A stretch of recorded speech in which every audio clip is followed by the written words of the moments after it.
Good morning mga super mom. Late na ako nagising. It's 9 o'clock. Kasi wala akong labahan. Inubos ko lahat kahapon. So, dahil wala akong labahan, kaya hindi ako nagising ng maaga.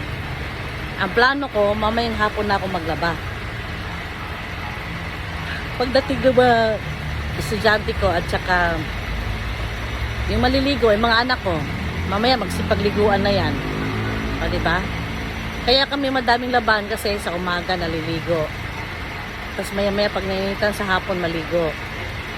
Tapos nakasanayan na nila na tuwing bago matulog naliligo. O, diba? Tignan nyo gaano kadaming damit inuubad. O, samantalang akong tagalaba, 2 beses lang. Maligo sa umaga, tapos pag natulog sa gabi, palit damit.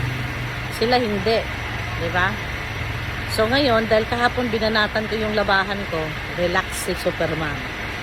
Ngayon, magkakapilan tayo, mag-aalmusal lang tayo. Okay?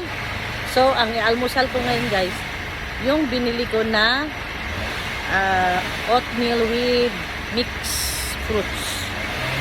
See you later guys, ihanda ko lang aking breakfast. Hello everyone, good morning!